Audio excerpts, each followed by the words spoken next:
J'ai besoin d'un mari pour demain ou je perds tout. Ceux étaient les mots. Cassidy a chuchoté dans son téléphone, larmes coulant sur son visage dans la ruelle arrière d'un sale bastro de New York. Elle pensait qu'elle était seule. Elle pensait que personne n'écoutait. Elle avait tort. Juste 5 pieds de loin, obscurci par les ombres d'une pause cigarette, se tenait Lorenzo Moretti. Pour la ville, il était un fantôme. Pour le FBI, il était un mythe. Mais pour le monde souterrain, il était le capot de la famille criminelle la plus dangereuse sur la côte Est. Et il n'a pas juste entendu sa supplication. Il a décidé d'y répondre. Mais Cassidy ne savait pas que dire « je le veux » à Lorenzo signifiait signer un contrat dans le sang. La pluie dans New York ne lavait pas les choses propres. Elle rendait juste la crasse plus glissante. Cassidy Lane fixait sa réflexion dans la fenêtre assombrie du bistrot italien de Rosso. Elle ressemblait à un fantôme. Ses cheveux blonds, habituellement tirés en une queue de cheval serrée et sensée, s'effilochaient au bord, tout comme sa santé mentale. Elle avait 24 ans, mais ce soir elle en ressentait 100. Le bistrot fermait. Le bruit des couverts et le sifflement de la machine à expresso s'éteignaient, remplacé par le thump-thump rythmique de la pluie contre la vitre. Cassidy essuya la table 4 pour la 3e fois, sa main tremblant. Elle vérifia son téléphone encore. 23h42. Elle avait exactement 24 heures et 18 minutes. Cassidy, tu vas essuyer le vernis de ce bois. La voix appartenait à Sal Russo, le propriétaire. Il était un homme bon, corpulent, avec une moustache qui semblait avoir été dessinée au Sharpie, mais il était inconscient de la guerre se déroulant dans la poitrine de Cassidy. « Désolé, S », elle a murmuré, poussant le chiffon dans sa poche de tablier. Juste en train de penser. « Ne pense pas. Ça cause des rides, S a grogné, comptant la caisse enregistreuse. Rentre chez toi. » Raclement de gorge. « Tu as l'air de vouloir t'évanouir. » Cassidy attrapa son manteau, un trench beige fin qui avait vu de meilleurs hivers, et sortit par la porte arrière dans la ruelle. Elle avait besoin d'air. Elle avait besoin d'un miracle. Elle composa le numéro encore. Ça est allé à la messagerie vocale. Ceux-ci sont les cabinets d'avocats de Pasternak et Finch. Si vous appelez concernant la succession de L. raccrocha, un sanglot se prenant dans sa gorge. L'avocat avait été clair. Le trust de sa grand-mère, l'argent qui paierait pour la chirurgie cardiaque de son frère Toby, avait une clause de stabilité, une stipulation archaïque et cruelle d'une femme qui croyait que le mariage était la seule métrique de l'âge adulte. Cassidy devait être mariée avant son 25e anniversaire pour accéder au fonds. Son anniversaire était demain. La chirurgie de Toby était prévue pour vendredi. Si elle n'avait pas le certificat de mariage, l'hôpital annulerait la procédure. Toby mourrait. « J'ai besoin d'un mari pour demain », elle a chuchoté au mur de briques mouillées, sa voix se brisant. « J'ai juste besoin d'un nom sur un morceau de papier.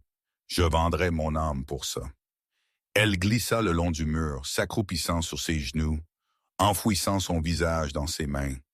Le désespoir était un poids physique, écrasant ses poumons. Elle sanglota, un son brut et laid qui résonnait dans la ruelle étroite. Elle n'entendit pas la lourde porte en acier s'ouvrir plus loin dans la ruelle. Elle n'entendit pas les coûteuses chaussures en cuir marchant à travers les flaques. Ni ne sentit-elle la faible odeur métallique de fumée de cigare et de poudre qui flottait sur le vent. C'est une chose dangereuse à offrir. Signorina Cassidy haleta, sa tête se relevant brusquement. Se tenant à l'embouchure de la ruelle, silhouetté contre les lumières de la rue de la 46e rue, était un homme. Il était grand, impossiblement grand, portant un manteau de laine noire qui coûtait plus que tous ses gains de vie. Il tenait un cigare allumé dans une main, la braise brillant comme l'œil d'un démon dans le noir. Il s'approcha. Cassidy se remit sur ses pieds, essuyant ses yeux frénétiquement. « Je ne savais pas que quelqu'un était dehors ici. Je suis désolé. Je partais juste. » L'homme ne bougea pas. Il la regardait juste. Son visage était aiguisé, anguleux, avec des yeux si sombres qu'ils se fondaient dans la nuit. Il y avait une cicatrice traversant son sourcil gauche, une petite imperfection qui le faisait paraître dangereux plutôt que robuste. « Tu as dit que tu as besoin d'un mari, » il a dit. Sa voix était profonde, lisse comme du velours sur du gravier. Ce n'était pas une question. Cassidy frissonna. Et ce n'était pas du froid. « Ce n'est pas tes affaires. Tu as aussi dit que tu vendrais ton âme. » L'homme a continué, prenant une lente bouffée du cigare. Il a exhalé un panache de fumée qui tourbillonnait entre eux. « Il se trouve que j'étais sur le marché pour une. » Cassidy recula, son talon frappant la benne à ordures derrière elle. « Écoutez, monsieur, je ne sais pas qui vous êtes, mais je suis fauché. Je n'ai rien que vous voulez. » L'homme a ri, un son bas et humiliant. Il entra dans la lumière de l'unique ampoule clignotante au-dessus de la porte. Il était terrifiantement beau, d'une manière qui déclenchait chaque sonnette d'alarme dans les instincts de Cassidy. « Je ne veux pas votre argent, Cassidy Lane. » Il a dit. Elle se figea. « Comment savez-vous mon nom? »« Je sais tout ce qui se passe dans ma ville, » il a dit simplement. Il a atteint dans sa poche de manteau. Cassidy a tressailli, s'attendant à une arme. Au lieu de cela, il a sorti une carte de visite blanche immaculée avec rien d'autre qu'un numéro de téléphone embossé en or. Il l'a tendu. « Mon nom est Lorenzo. » Il a dit. « Si vous voulez vraiment sauver votre frère, appelez ce numéro à 8 Pile. » Cassidy fixa la carte. « Mon frère? Comment savez-vous pour Toby? » Lorenzo ne répondit pas. Il a juste laissé tomber la carte dans une main tremblante. Ses doigts ont effleuré les siens. Sa peau était brûlante, la sienne. « Ne soyez pas en retard, » il a dit. Il se tourna et s'éloigna, disparaissant dans la pluie comme s'il n'avait jamais été là du tout. Cassidy se tenait seul dans la ruelle, serrant la carte, son cœur martelant contre ses côtes comme un oiseau piégé. Cassidy n'a pas dormi. Elle a passé la nuit assise sur le sol de son minuscule studio dans le Queens, regardant l'horloge numérique passer les chiffres. Toby dormait dans la pièce à côté, sa respiration laborieuse et sifflante. Chaque râle dans sa poitrine était un rappel de pourquoi elle devait faire cela. À 7h59 du matin, elle s'est assise sur son lit, la carte blanche dans sa main. Lorenzo, juste un prénom, pas de nom de famille, pas d'entreprise. Elle pensa à la façon dont il l'avait regardé.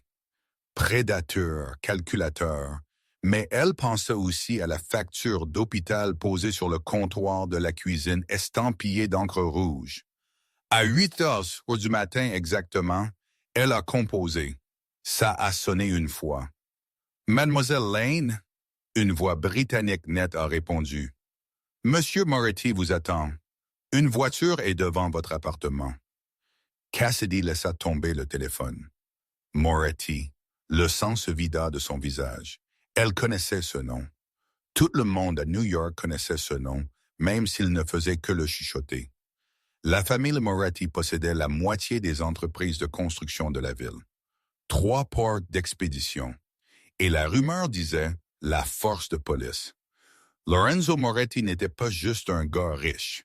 Il était le capo dei capi, le patron des patrons.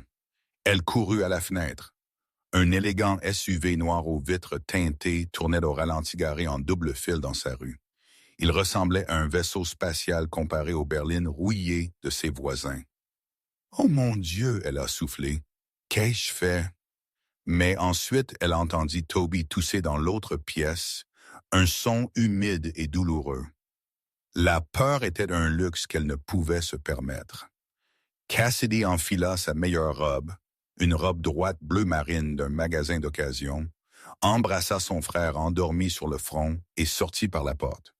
Le trajet était silencieux. Le chauffeur, un homme avec un cou aussi épais qu'un tronc d'arbre, n'a pas dit un mot. Ils ont conduit dans Manhattan, contournant le trafic du matin, et se sont arrêtés devant un gratte-ciel qui semblait percer les nuages, la tour d'obsidienne. Cassidy a été introduite par une entrée privée, montant un ascenseur privé, et dans un bureau de penthouse qui était plus grand que son immeuble d'appartement entier. Les murs étaient en verre, offrant une vue panoramique de la ville se noyant sous la pluie. Lorenzo Moretti se tenait près de la fenêtre, le dos tourné vers elle. Il portait un costume anthracite qui lui allait comme une seconde peau. « Asseyez-vous », il a commandé, sans se retourner. Cassidy s'est assise dans l'un des fauteuils en cuir en face du massif bureau en acajou. Ses mains tremblaient, alors elle les a jointes dans son giron. Lorenzo se tourna. À la lumière du jour, il était encore plus intimidant. Ses yeux la scannaient, la disséquant. « Tu as fait tes recherches », il a déclaré, notant son visage pâle. « Tu sais qui je suis. »« Je sais que vous êtes dangereux », Cassidy a dit, sa voix étonnamment stable. « Je sais que les gens qui vous contrarient ont tendance à disparaître. » Lorenzo marcha vers son bureau et s'assit, se penchant en arrière. « Et pourtant, vous êtes ici. »« Mon frère a besoin d'un nouveau cœur, » Cassidy a dit. « Je marcherais en enfer pour l'obtenir pour lui. » L'expression de Lorenzo changea. Un éclair de respect ou peut-être juste d'amusement. « Bien, parce que c'est exactement là où vous allez. » Il a fait glisser un dossier sur le bureau. « J'ai un problème, Cassidy. Un problème qui nécessite une solution très spécifique. » Cassidy a ouvert le dossier. C'était un contrat de mariage. « Tu as besoin d'une femme. J'ai besoin d'un témoin, » Lorenzo a corrigé. « Et un bouclier. Mon grand-père, l'ancien Don, est traditionnel. Il est mourant. Dans son testament, il m'a laissé le contrôle de nos lignes maritimes européennes, mais seulement si je suis un homme de famille. Il croit qu'un homme sans femme n'a aucun intérêt dans l'avenir. Si je ne suis pas marié avant minuit ce soir, les actifs vont à mon cousin, Silas. » Les yeux de Lorenzo se durcirent. Silas est un boucher. S'il obtient ses navires, il inondera cette ville de choses qui tuent des enfants. Je ne peux pas laisser cela arriver. Cassidy a regardé le contrat. La somme listée dans la section d'allocation était plus de zéro qu'elle n'en avait jamais vu. Donc, ceci est une affaire purement commerciale. Lorenzo a dit, « Vous m'épousez. Nous restons mariés pendant 1 an. Vous jouez le rôle de l'épouse dévouée en public. En privé, vous restez hors de mon chemin. En échange, je paye pour la chirurgie de votre frère, sa récupération, et je mets 5 millions de dollars sur un compte pour vous quand nous divorçons. » Ça semblait parfait, trop parfait. Et la partie vendre mon âme, Cassidy a demandé. Lorenzo se pencha en avant, ses yeux sombres se fixant sur les siens. L'air dans la pièce devint lourd. Vous serez la femme du Don Moretti. Cela signifie que vous êtes une cible. Vous aurez une sécurité 24h/24 et 7G/7S. Vous perdrez votre vie privée. Vous perdrez votre liberté. Vous ne pouvez pas voir vos amis. Vous ne pouvez pas travailler au bistrot. Vous appartenez à la famille. Il fit une pause, et si vous essayez de partir avant la fin de l'année, eh bien, vous savez qui je suis. Cassidy a senti une sueur froide sur son dos. Ce n'était pas un mariage. C'était un enrôlement. Elle signait sa vie. Elle pensait au sourire de Toby. Elle pensait au docteur disant « Sans de la chirurgie, il a 3 mois. » Elle a ramassé le lourd stylo plume du bureau. « Où dois-je signer? » Lorenzo ne sourit pas. Il a juste hoché la tête lentement. Bas de la page 4. Bienvenue dans la famille, Madame Moretti. Les 6 heures suivantes furent un flou d'efficacité que seul l'argent pouvait acheter. Cassidy fut emporté par une équipe de stylistes qui ne lui parlaient pas. Ils ont juste mesuré, épilé et poli. Elle a été mise dans une robe qui coûtait plus qu'une voiture, une robe simple et élégante en soie blanche qui la faisait ressembler à une statue de déesse. Ils ne sont pas allés à la mairie. « Nous faisons cela à l'ancienne », Lorenzo avait dit. La cérémonie a eu lieu dans la chapelle privée du domaine Moretti à Long Island.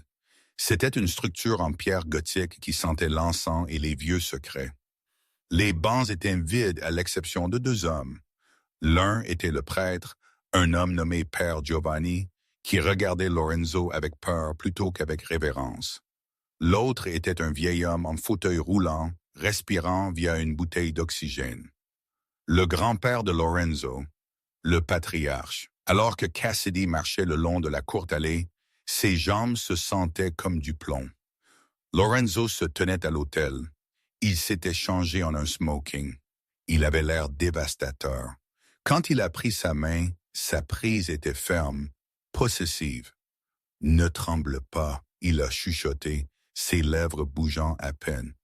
Il regarde. Cassidy a redressé sa colonne vertébrale. Elle a canalisé chaque once de force qu'elle avait. Il l'a regardé dans les yeux sombres de Lorenzo et a essayé de trouver l'être humain sous le monstre. Elle n'a trouvé rien d'autre qu'un mur de glace. « Moi, Lorenzo, je te prends, Cassidy. » Les vœux se sentaient comme des mensonges brûlants sur sa langue. Quand il a glissé la bague sur son doigt, un diamant vintage massif qui pesait sur sa main. Ça se sentait comme un menotte. « Moi, Cassidy, je te prends, Lorenzo. Vous pouvez embrasser la mariée. » Cassidy se figea. Ils n'avaient pas discuté de cela. Lorenzo n'hésita pas. Il a encadré son visage dans ses mains. Ses pouces ont tracé ses pommettes, un toucher qui était étonnamment doux. Il s'est penché. Cassidy ferma les yeux, se préparant à un baiser rude et exigeant. Mais les lèvres de Lorenzo étaient douces. Il l'a embrassé avec une pression lente et délibérée qui a envoyé une onde de choc électrique directement à ses orteils. Ce n'était pas une performance. Pour une fraction de seconde, ça s'est senti réel. L'odeur de lui, santal, tabac et pluie, a rempli ses sens. Il recula, ses yeux cherchant les siens. Pour un moment, le masque a glissé et elle a vu quelque chose d'intense et affamé dans son regard. Puis le masque était de retour. Bien. Le vieil homme en fauteuil roulant a sifflé. Bien. Lorenzo se tourna vers son grand-père. C'est fait. Les papiers sont signés. Le vieil homme a hoché la tête, ses yeux dérivant vers Cassidy. Elle est forte. Bonne souche. Ne la brise pas, Enzo. La mâchoire de Lorenzo se serra. Elle est ma femme. Non, non. Je protège ce qui est à moi. Je protège ce qui est à moi. Les mots ont envoyé un frisson le long de la colonne vertébrale de Cassidy. Elle n'était pas sûre si c'était une promesse ou une menace. Ils sont sortis de la chapelle et dans la limousine qui attendait. Au moment où les portes se sont fermées, l'atmosphère a changé. L'intimité de l'hôtel a disparu. Lorenzo a sorti son téléphone, tapant furieusement. « Nous allons à la planque dans la ville », il a dit. « Ne la regardons pas. Vous avez un dîner à assister ce soir. »« Ce soir ?» Cassidy a demandé, touchant ses lèvres, qui picotaient encore. « Je pensais que nous avions fini. » « Le mariage était pour mon grand-père, » Lorenzo a dit, levant les yeux. « Ce soir est pour les loups. Mon cousin Silas organise un dîner de félicitations. Il ne croit pas que le mariage est réel. Il pense que vous êtes une actrice payée. » Il a capté son regard. « Ce soir, Cassidy, tu dois donner la performance de ta vie. Si Silas suspecte que tu es fausse, il te tuera pour m'atteindre. » Cassidy le fixa. « Vous n'avez rien dit sur des gens essayant de me tuer ce soir. »« J'ai dit que vous étiez une cible, » Lorenzo a dit froidement. « Ce soir, vous découvrirez à quel point vous êtes une grande cible. » La voiture a ralenti alors qu'ils approchaient de la ville. Cassidy a regardé par la fenêtre. La pluie avait cessé, mais le brouillard arrivait, épais et suffocant. « Une chose de plus, » Lorenzo a dit. Cassidy le regarda de nouveau. Il a atteint dans sa veste et a sorti un petit pistolet noir, élégant et lisse. Il le lui tendit, la poignée en premier. « Savez-vous comment utiliser un de ceux-ci? » Cassidy fixa l'arme. « Je suis une serveuse, Lorenzo. Je sers des pâtes. Apprenez, » il, raclement de gorge, a dit, pressant le métal froid dans sa paume. « Mettez-le dans votre sac à main et ne quittez pas Silas des yeux une seconde. » Cassidy a saisi l'arme lourde. La réalité de sa situation s'est abattue sur elle. Elle n'était pas juste une femme. Elle était un soldat dans une guerre qu'elle ne comprenait pas. Bienvenue dans la famille, elle a chuchoté à elle-même. Le lieu du dîner était l'Herve, un restaurant français à Midtown si exclusif qu'il n'avait pas d'enseigne. Juste une lourde porte en chêne et un videur qui avait l'air de manger du béton au petit déjeuner. À l'intérieur, l'atmosphère était suffoquamment chère. Des chandeliers en cristal pendaient du plafond comme des larmes gelées, projetant une faible lumière dorée sur les bouts de velours. L'air sentait l'huile de truffe, le vin millésimé et la tromperie. La main de Lorenzo était sur le bas du dos de Cassidy alors qu'ils entraient. Son toucher était ferme, ancrant. C'était la seule chose l'empêchant d'hyperventiler. À travers le tissu de sa robe, elle pouvait sentir la chaleur de sa paume, un contraste frappant avec la masse froide du pistolet dans son sac à main. « Souviens-toi », Lorenzo a murmuré, ses lèvres effleurant son air alors qu'il suivait le métraillé. « Tu m'aimes, tu m'adores, tu ne peux pas vivre sans moi. » « Je suis une terrible menteuse. » Cassidy a chuchoté en retour, son cœur battant.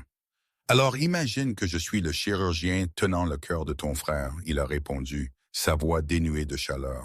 « Parce que ce soir, je le suis. » Ils ont atteint un alcôve privé à l'arrière du restaurant. Assis là, entouré de 3 autres hommes en costume élégant, était Silas Moretti. Il ne ressemblait pas à un monstre. Il ressemblait à un mannequin GQ qui avait perdu son âme. Il avait les mêmes cheveux foncés que Lorenzo, mais ses yeux étaient d'un bleu pâle et aqueux, troublant et impassible. Il se leva, un large sourire de requin s'étirant sur son visage. « Enzo !» Silas a retenti, écartant ses bras. « Et la mariée mystère.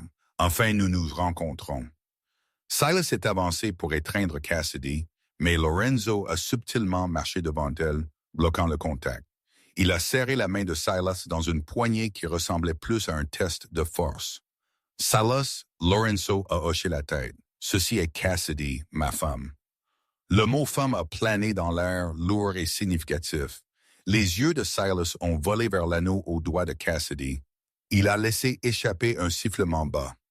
Diamant de grand-mère, Silas a noté, son sourire se resserrant au bord. « Tu n'as pas perdu de temps en coussin. Hier, tu étais le célibataire éternel et aujourd'hui le bonheur domestique. C'est presque miraculeux. »« Quand tu sais, Cassidy a dit. Les mots sont tombés avant qu'elle ne puisse les arrêter.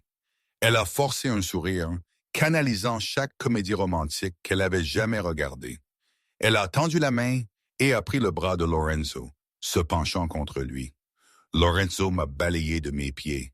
Silas a gloussé, mais ses yeux sont restés froids. Je parie qu'il l'a fait. « Asseyez-vous, s'il vous plaît.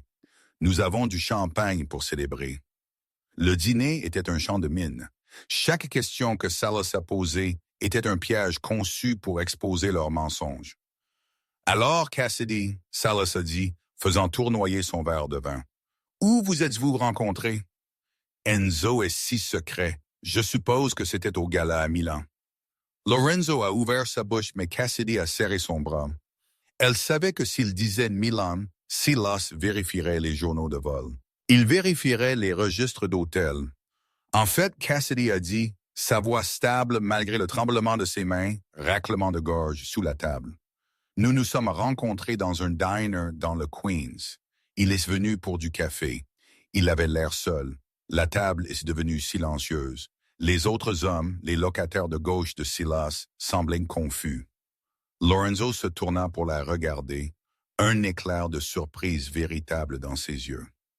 Silas a ri, un son sec et aboyant. Un diner, le Dawn de New York, buvant du laveur dans le Queens. C'est riche. Le café était terrible, Lorenzo a dit doucement, reprenant le fil. Il a regardé Cassidy et pendant une seconde son expression s'est adoucie, mais la vue était extraordinaire. Cassidy a senti une rougeur monter à ses joues. C'était une bonne réplique, presque trop bonne. Le serveur est arrivé avec une bouteille de champagne enveloppée dans un tissu blanc. Il a versé un verre pour tout le monde. Cassidy a regardé les mains du serveur. Elles tremblaient, juste un petit tremblement, protégeant à peine le cou de la bouteille. Elle connaissait ce tremblement. Elle l'avait vu dans ses propres mains 1000 fois quand elle était nerveuse, quand elle avait cassé une assiette ou quand un client criait. Pourquoi le serveur est-il nerveux? C'était un restaurant haut de gamme. Ses serveurs étaient des pros. Ils ne tremblaient pas à moins d'être terrifiés. Le serveur a placé un verre devant Lorenzo.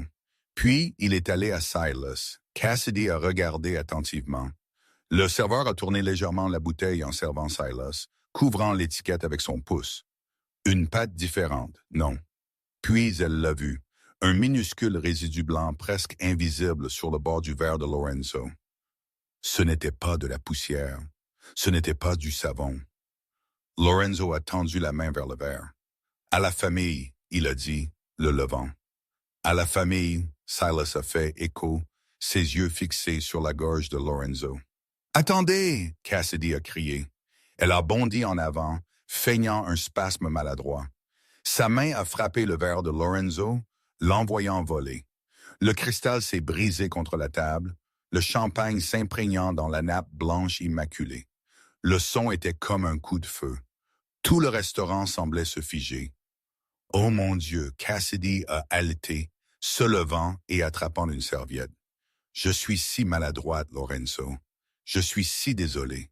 Regardez votre costume. » Lorenzo est resté parfaitement immobile. Il n'a pas regardé son costume. Il a regardé le verre brisé. Il a regardé le résidu grésillant faiblement sur la nappe où le liquide avait atterri. Acide ou une neurotoxine puissante? Il a lentement tourné sa tête pour regarder le serveur. Le jeune homme reculait, son visage pâle comme un drap. « Je vais chercher une serviette », le serveur a bégayé. « Restez », Lorenzo a commandé. Le mot a été prononcé doucement, mais il portait le poids d'une sentence de mort. Deux des gardes de sécurité de Lorenzo se sont matérialisés des ombres près de la cuisine. Ils ont attrapé le serveur avant qu'il ne puisse se retourner. Lorenzo s'est levé. Il ne regardait plus le serveur, il regardait Silas. « Un accident », Lorenzo a dit calmement, brussant d'un éclat de verre de sa manche. « Ma femme est fougueuse. » Silas serrait son propre verre si fort que ses phalanges étaient blanches. Son plan avait échoué. Il a forcé un sourire qui ressemblait à un richu de rage. « Les accidents arrivent », Silas a dit à travers des dents serrés. « Une honte, c'était un millésime très cher. Nous partons », Lorenzo a dit. Il a attrapé la main de Cassidy. Sa prise était échimotique. Il l'a tirée de la table, la faisant marcher vers la sortie. Ils n'ont pas couru, mais l'urgence était palpable. Ils ont éclaté dans l'air frais de la nuit où le SUV noir attendait. Lorenzo l'a pratiquement jeté sur la banquette arrière et est monté après elle. « Allez !» il a aboyé au chauffeur. Maintenant, alors que la voiture crissait loin du trottoir, fusionnant dans le trafic, l'adrénaline a finalement chuté. Cassidy s'est affaissé contre le siège en cuir, haletant pour de l'air. Lorenzo s'est tourné vers elle. Ses yeux brûlaient d'une intensité qu'elle n'avait jamais vue.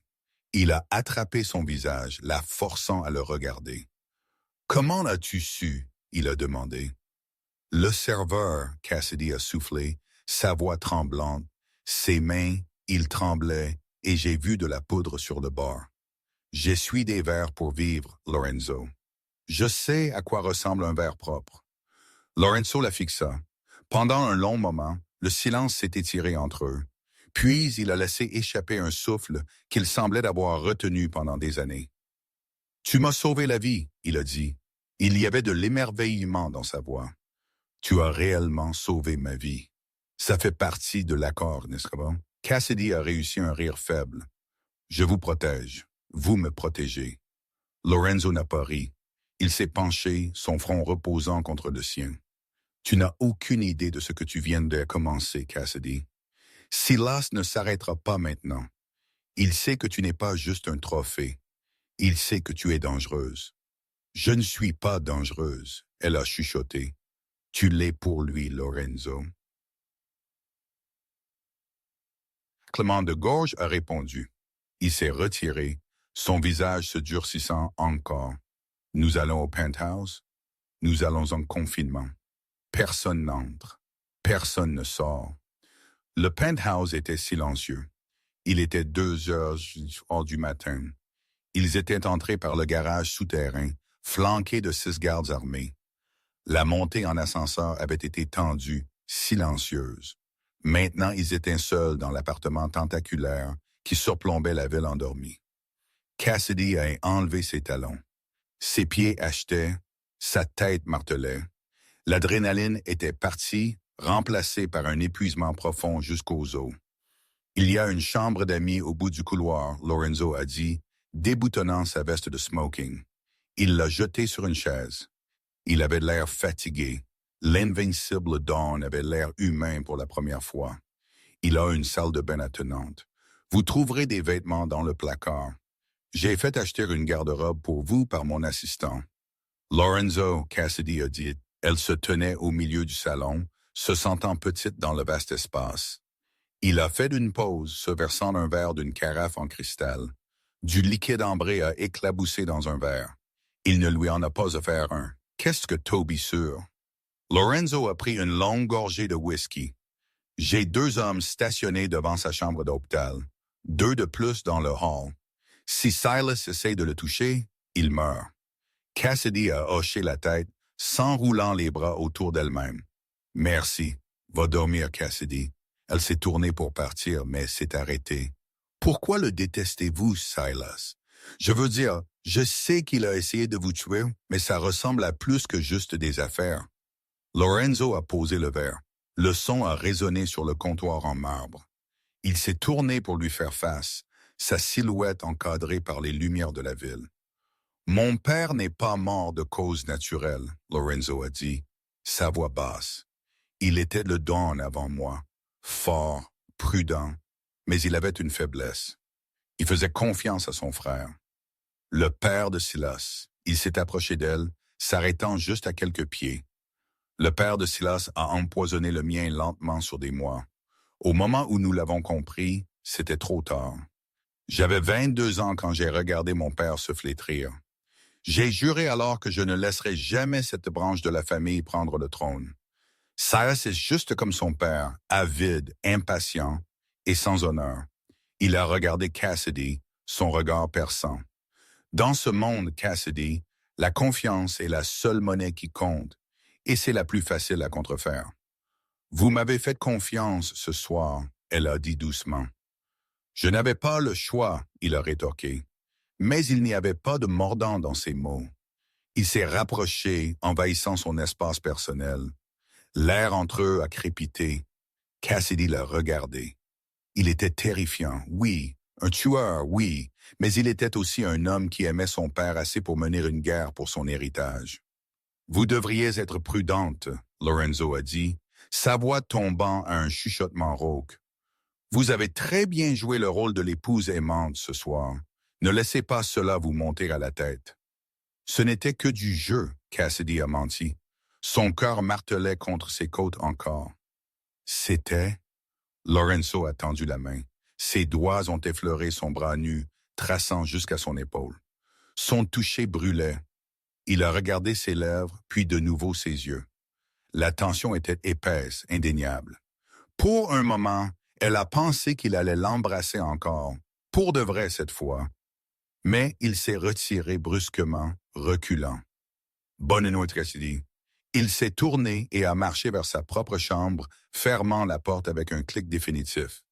Cassidy a laissé échapper un souffle tremblant. Elle est allée à la chambre d'amis. C'était beau, décoré en crème et or, avec un lit qui ressemblait à un nuage. Elle a enlevé la robe chère et a mis un ensemble de pyjamas en soie qu'elle a trouvé dans le tiroir. Elle s'est glissée dans le lit, mais le sommeil ne viendrait pas. Chaque fois qu'elle fermait les yeux, elle voyait la poudre blanche sur le verre. Elle a vu le regard dans les yeux de Silas. Bzz! Son téléphone posé sur la table de chevet s'est allumé. C'était un message texte, numéro inconnu. Elle a froncé les sourcils et l'a ramassé. Il ne peut pas te protéger pour toujours. 24 heures. Tic-tac, attaché était une photo. Cassidy a haleté, laissant tomber le téléphone sur le lit. C'était une photo de son frère Toby dormant dans son lit d'hôpital prise de l'intérieur de la pièce prise il y a 5 minutes. Panique, froid et aigu ont tranché à travers elle. Lorenzo a dit qu'il avait des gardes. Il a dit que Toby était en sécurité, mais quelqu'un était entré dans la pièce. Elle a attrapé le téléphone et a couru hors de la chambre. Elle ne se souciait pas qu'elle était pieds nus. Elle ne se souciait pas que c'était le milieu de la nuit. Elle a frappé à la porte de Lorenzo. Lorenzo ouvre. La porte s'est ouverte instantanément. Lorenzo se tenait là, une arme déjà dans sa main, torse nu. Sa poitrine était couverte de tatouages, une encre foncée complexe qui tourbillonnait sur des muscles durs.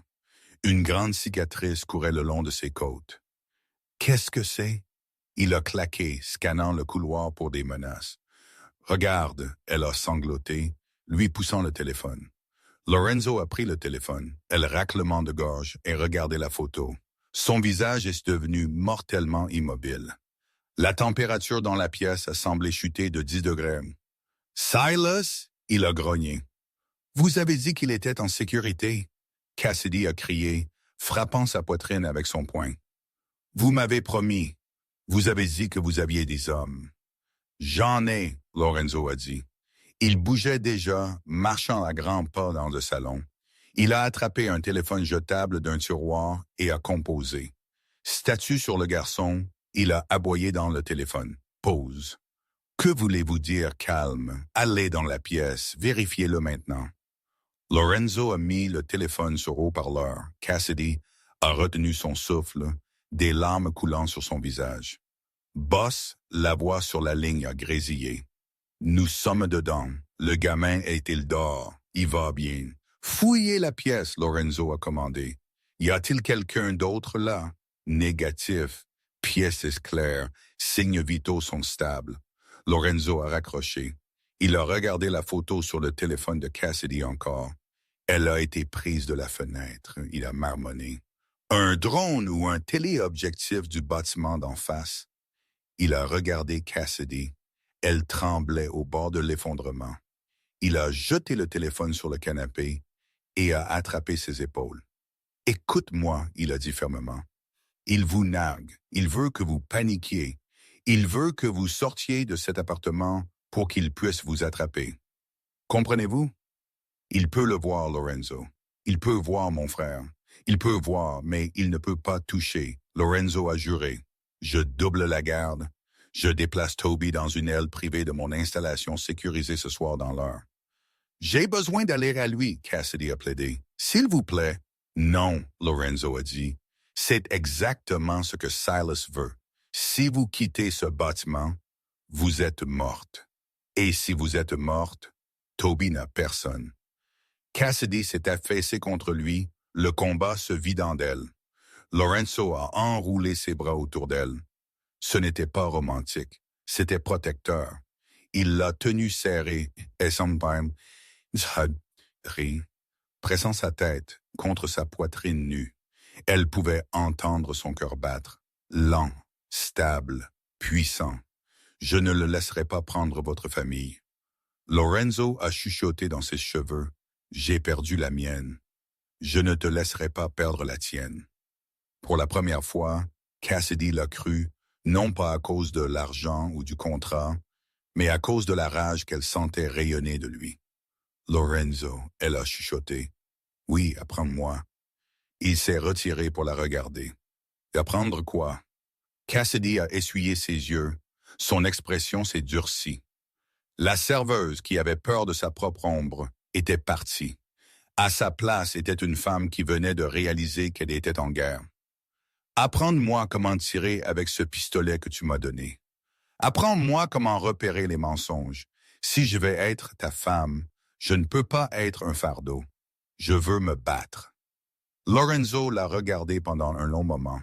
Un lent et dangereux sourire s'est étendu sur son visage. Ce n'était pas le faux sourire qu'il utilisait pour les affaires. C'était un sourire d'admiration véritable. « Très bien, Madame Moretti, » il a dit. « Habillez-vous. Nous allons au stand de tir du sous-sol. La nuit était loin d'être finie et la lune de miel était définitivement annulée. Les feuilles de Central Park sont passées du vert vibrant à un cramoisi décadent. Et avec le changement de saison, Cassidy Lane a commencé à disparaître. À sa place, une nouvelle femme était forgée dans les feux de la tour d'obsidienne. Une femme qui portait son nouveau nom comme une armure. Cela faisait 3 mois depuis le mariage. 90 jours d'une vie qui ressemblait moins à un mariage et plus à un camp d'entraînement pour le monde souterrain. Encore, Marcus a aboyé, sa voix résonnant sur les murs stériles de la salle de sport privée du penthouse. Cassidy a essuyé la sueur de ses yeux. Ses poumons brûlaient. Elle était vêtue d'un équipement tactique haute performance, loin des tabliers tachés de Russos. Elle a bondi en avant, visant un jab à la section médiane du chef de la sécurité massif. Marcus l'a bloqué sans effort, balayant sa jambe. Cassidy a frappé le tapis fort. L'impact a secoué ses dents, mais elle n'est pas restée à terre. Elle a roulé en arrière, se relevant d'un bond dans une posture défensive, tout comme Lorenzo l'avait instruite. « Morte », Marcus a déclaré platement, vérifiant sa montre. « Si j'étais un assassin, vous seriez en train de saigner. Vous avez hésité sur le crochet gauche. » « Je n'ai pas hésité. » Cassidy a haleté, resserrant sa queue de cheval. J'anticipais le contre. Dans notre monde, l'anticipation vous tue. La réaction vous sauve. Encore. Ceci était son rituel matinal. Les ecchymoses étaient ses nouveaux accessoires. Mais la transformation n'était pas juste physique. Ses après-midi étaient passés dans la bibliothèque avec un tuteur privé, un ancien conciliaire nommé Vinny, qui sentait la menthe poivrée et le vieux papier. Il lui a enseigné la lignée des 5 familles, la toile complexe d'union qui contrôlait les quais et l'étiquette tacite d'une réunion. Elle a appris qu'un refus de vin était une insulte et un baiser sur la joue pouvait être un mandat de mort, selon qui l'initiait. Mais l'éducation la plus intense venait la nuit quand les tuteurs partaient et les portes étaient verrouillées. C'était alors qu'elle a étudié Lorenzo. Lorenzo Moretti était une machine complexe de cruauté calculée et de fardeau surprenant. Et Cassidy a commencé à voir les fissures dans la statue de marbre. Elle a vu la façon dont il frottait sa tempe gauche quand les rapports d'expédition montraient une perte. Elle a vu la façon dont il regardait les lumières de la ville, cherchant des ennemis dans le reflet. Progressivement, la règle « rester hors de mon chemin » s'est évaporée. Ça a commencé avec le café, puis le dîner, puis la stratégie. Un mardi de novembre battu par la pluie, l'atmosphère dans le penthouse était assez épaisse pour s'étouffer. Lorenzo arpentait le salon, un verre de whisky à la main, sa cravate défaite. La table basse était jonchée de cartes du front de mer du New Jersey. « Ça n'a pas ce sens », Lorenzo a marmonné, traçant une ligne sur la carte. Les Westies poussent dans les ports de Newark. Ils n'ont pas la main-d'œuvre ni le capital. C'est une mission suicide. À moins que je ne riposte, j'ai l'air faible. Si je riposte, je commence une guerre avec les Irlandais. Cassidy s'est assise sur le canapé, ses jambes repliées sous elle, lisant une pile de grands livres financiers qu'il avait laissés. Et elle ne lisait pas juste, elle chassait. Ils ne poussent pas pour le territoire, elle a dit doucement. Lorenzo a arrêté d'arpenter. Il l'a regardé, son front ridé. « Quoi? Regardez les acquisitions !» Cassidy a dit, pointant le grand livre. « Ils n'achètent pas de centres de distribution. Ils achètent des installations de stockage, spécifiquement du stockage à froid. » Lorenzo s'est approché, se penchant sur son épaule. L'odeur de santal et de tabac l'a enveloppé, faisant son cœur sauter un battement. Il a scanné les chiffres qu'elle montrait. Stockage à froid, il a chuchoté, ses yeux se sont élargis. Produits pharmaceutiques. Exactement, Cassidy a dit, ses confiances grandissantes. Ils ne veulent pas les quais pour l'expédition de voitures ou d'armes. Ils pivotent vers les fournitures médicales volées. Si vous les attaquez pour le territoire, vous manquez le point. Mais si vous informez la FDA du stockage non réglementé, les fédéraux les perquisitionnent. Lorenzo a fini, un lent sourire se répandant sur son visage. Les Irlandais perdent leur investissement. Je garde mes mains propres et la menace est neutralisée. Il l'a regardé, puis l'a vraiment regardé. Ce n'était pas le regard d'un patron évaluant un employé ou d'un sauveur regardant un cas de carité. C'était le regard d'un roi réalisant que sa reine était la pièce la plus dangereuse sur l'échiquier. « Vous avez un esprit maléfique, Madame Moretti, » il a murmuré. « J'ai appris des meilleurs, » elle a répondu, soutenant son regard. L'air a changé. La victoire intellectuelle s'est transformée en quelque chose de palpable, électrique. Lorenzo a posé son whisky.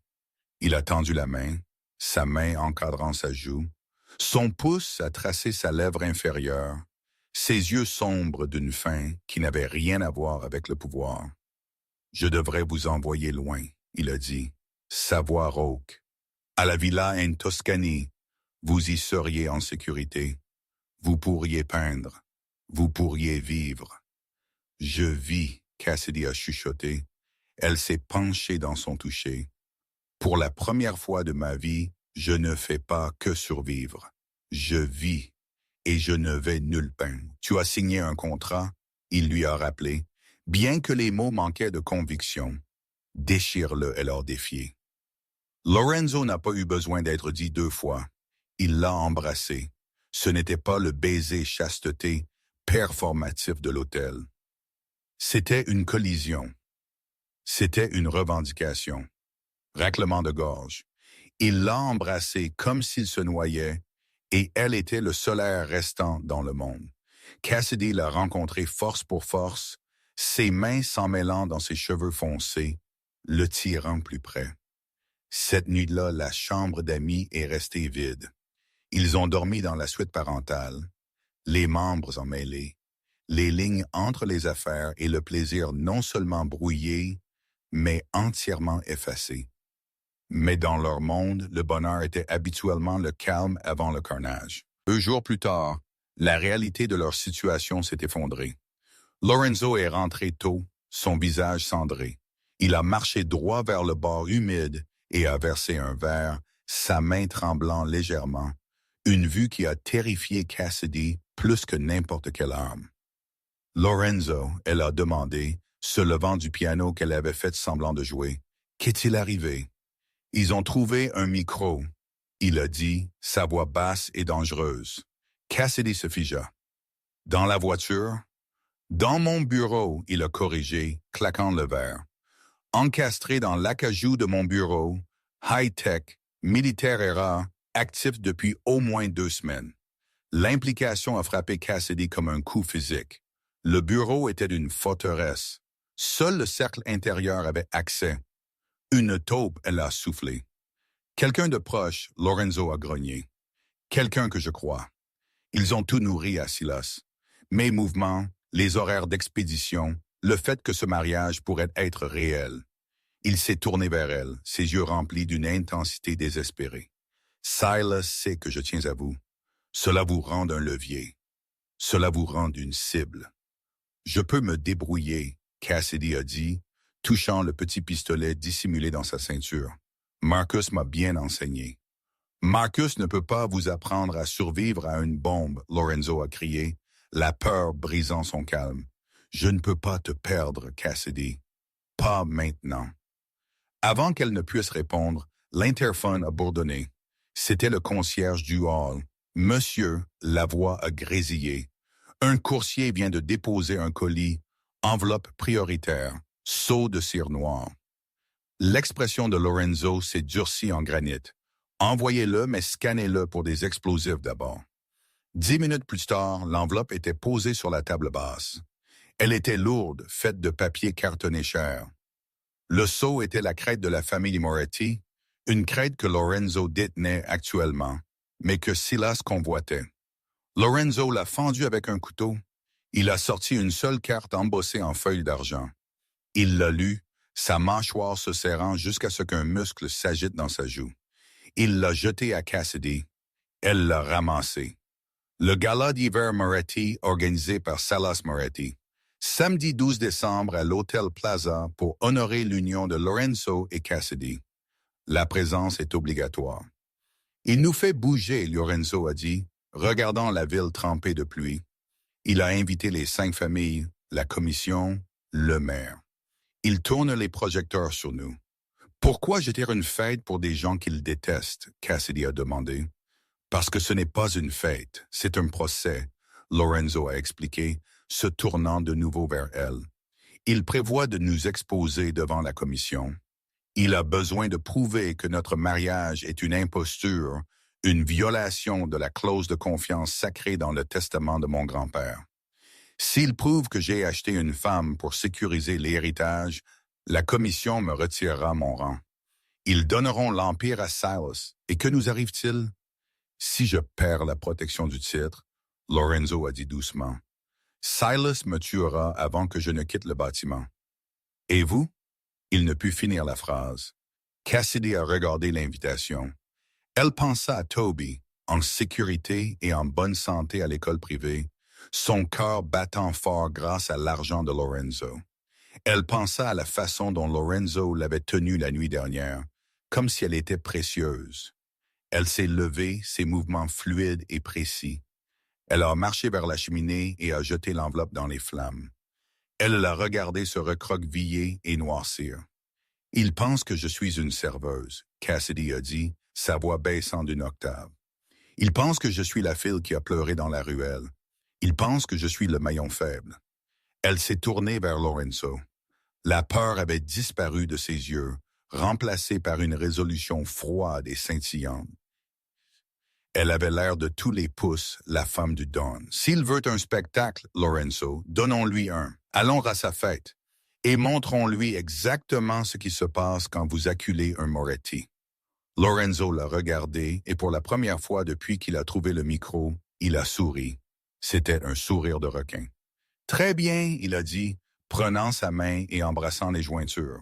« Alors nous ferions mieux d'aller faire du shopping. Nous avons besoin de quelque chose de rouge, la couleur de la guerre. » La grande salle de bal de l'Hôtel Plaza était une mer de smoking noir et de robes de designer. C'était le Shark Tank, et Cassidy nageait dans le grand bain. Elle portait du rouge, une robe rouge sang avec une fente jusqu'à la cuisse et un dos qui plongeait dangereusement bas. Autour de son cou était le diamant Moretti. Elle avait l'air de tous les pouces, la reine de la mafia. Lorenzo était à ses côtés, sa main ne quittant jamais sa taille. La tension dans la pièce était palpable. L'air bourdonnait de chuchotements. Silas se tenait à la tête de la pièce, tenant court.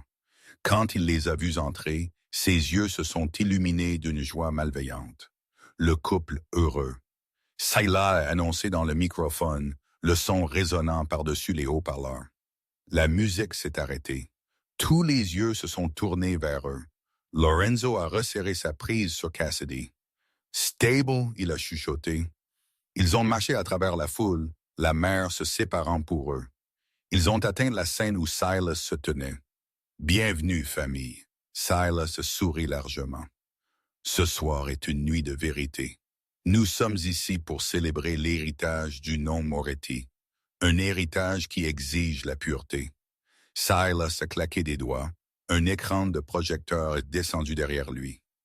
Des images géantes sont apparues. Cassidy dans son uniforme de serveuse, l'avis d'expulsion sur son appartement, les factures d'hôpital pour Toby, et finalement une photo granuleuse du contrat de mariage.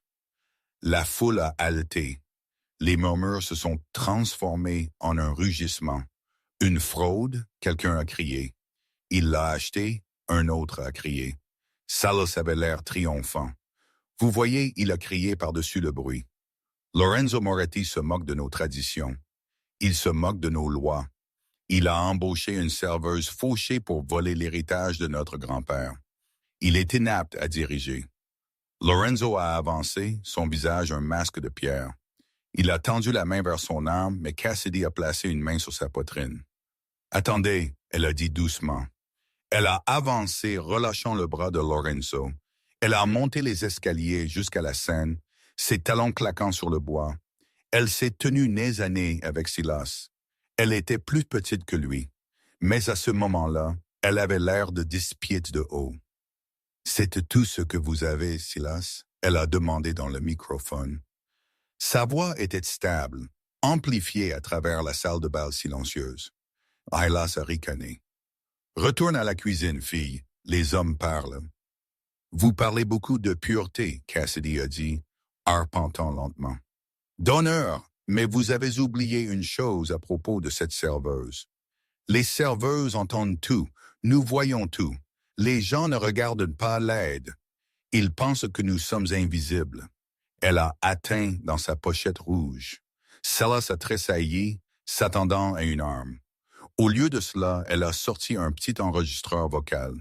Il y a 3 mois, Cassidy a dit à la foule, « Lorenzo a trouvé un micro dans son bureau. » Tu pensais que tu étais si intelligent, Silas. Tu pensais que tu avais une taupe. Elle s'est tournée pour faire face à la foule. Il n'avait pas de taupe. Il avait un cousin qui était trop arrogant pour vérifier son propre cryptage. Elle a appuyé sur lecture. La voix de Silas a retenti à travers les haut-parleurs. Clair, indéniable. Oui, l'expédition arrive ce soir. Les fédéraux sont payés, mais je veux que la moitié de l'héroïne soit détournée vers les écoles. Accrochez les enfants tôt et nous aurons des clients pour la vie. Et assurez-vous que la voiture de Lorenzo échoue à son inspection des freins. Je le veux mort avant le gala. La pièce est devenue mortellement silencieuse. Vendre de la drogue était une chose. Vendre à des enfants, c'était contre l'ancien code. Et admettre une tentative d'assassinat sur un don de famille, c'était de la trahison. Le visage de Silas est devenu blanc. C'est faux. C'est de l'IA. Elle l'a falsifié. C'est daté et horodaté, Cassidy a dit froidement. Et j'ai déjà envoyé une copie à la commission ce matin. L'ambiance dans la pièce a changé instantanément. Les prédateurs ont tourné leur regard de Lorenzo à Silas. Silas a réalisé qu'il était acculé. Le masque est tombé. Il a sorti une arme de sa ceinture, la visant directement à la tête de Cassidy. « Sale chienne !» il a crié. « Bang !» Le coup n'est pas venu de Silas. Il est venu du sol. Silas s'est effondré, serrant son épaule, son âme s'éloignant avec un cliquetis. Lorenzo se tenait au bas des escaliers, de la fumée dérivant du canon de son pistolet. Il n'avait pas hésité. Le pandémonium a éclaté. Chris garde se précipitant. Lorenzo a bondi sur la scène. Il n'a pas regardé Silas, qui se tordait sur le sol. Il est allé directement à Cassidy. « Êtes-vous blessé? » il a demandé, la vérifiant frénétiquement. « Je vais bien. » Elle a soufflé, son adrénaline chutant. « Je vais bien. » Lorenzo s'est tourné vers Silas. Il a placé sa botte sur la poitrine de Silas. « Tu as enfreint la loi, Silas, Lorenzo a dit, sa voix comme de la glace. Tu as vendu du poison à des enfants. Tu as essayé de tuer ton sang. Et pire de tout, tu as insulté ma femme. » Silas a levé les yeux, du sang bouillonnant sur ses lèvres.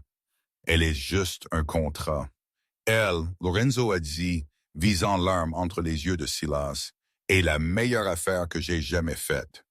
Il a regardé les membres de la commission au premier rang. Ils ont hoché la tête lentement. Le verdict a été rendu. Lorenzo a appuyé sur la gâchette. 1 an plus tard, le cimetière était silencieux. La neige d'hiver a couvert les pierres tombales. Cassidy se tenait près de la tombe du grand-père de Lorenzo, plaçant une rose blanche sur le granit. « Il vous aurait aimé », Lorenzo a dit, venant derrière elle. Il aimait les combattants. Cassidy a souri, se penchant en arrière contre lui. « Ça fait 1 an, Lorenzo. Ça l'a fait. Le contrat est fini, elle a dit. Techniquement, je suis une femme libre. J'obtiens mes 5 millions. J'obtiens mon divorce. Lorenzo s'est raidi. Il a reculé. Il a atteint dans sa poche de manteau et a sorti un morceau de papier plié. Le contrat. Je suis un homme de ma parole, il a dit, sa voix dénuée d'émotion. Toby a eu sa chirurgie. Il joue au football maintenant. L'argent est sur votre compte. Vous êtes libre de partir. Il lui a tendu le papier. Sa main tremblait juste un peu. Cassidy a pris le papier. Elle a regardé les signatures. Elle a regardé l'homme qui l'avait sauvé. L'homme qu'elle avait sauvé. L'homme qui lui avait appris qu'elle était plus qu'une fille qui essuyait des tables. Elle a déchiré le papier en 2, puis encore. Elle a laissé les morceaux flotter dans la neige. « J'ai un problème, monsieur le Moretti, » elle a dit, s'approchant de lui. « Qu'est-ce que c'est ?» il a demandé. l'espoir s'enflammant dans ses yeux sombres. Je semble avoir perdu le contrat de mon mari et je ne prévois pas de signer un divorce. Lorenzo ne parla pas. Il l'a attrapée, la soulevant du sol, la faisant tourner dans la neige. Il l'a embrassée, et cette fois il n'y avait pas de caméra, pas de Silas, pas de public, juste eux. « Je t'aime, Cassidy », il a chuchoté contre ses lèvres. « Je t'aime, Lorenzo ». Ils sont sortis du cimetière main dans la main, laissant les fantômes derrière eux. Cassidy Moretti n'avait plus besoin d'un mari pour demain. Elle en avait un pour toujours. Et cela est l'histoire de comment une supplication désespérée dans une ruelle pluvieuse s'est transformée en une histoire d'amour écrite dans le sang et les diamants. Cassidy pensait qu'elle sauvait son frère, mais à la fin, elle s'est sauvée elle-même et l'homme le plus dangereux de New York. Ça prouve que parfois les plus grands risques ont les plus grandes récompenses et que l'amour peut fleurir dans les endroits les plus sombres. Si vous avez apprécié ce drame romantique mafieux, s'il vous plaît, donnez à cette vidéo un pouce en l'air. Ça aide vraiment la chaîne. Qu'avez-vous pensé de la transformation de Cassidy? Auriez-vous déchiré le contrat? Faites-le moi savoir dans les commentaires ci-dessous. Et n'oubliez pas de vous abonner et de cliquer sur cette icône de cloche pour ne jamais manquer une histoire. Nous avons un thriller mystérieux qui arrive la semaine prochaine que vous ne voudrez pas manquer. Merci d'avoir regardé et je vous verrai dans le prochain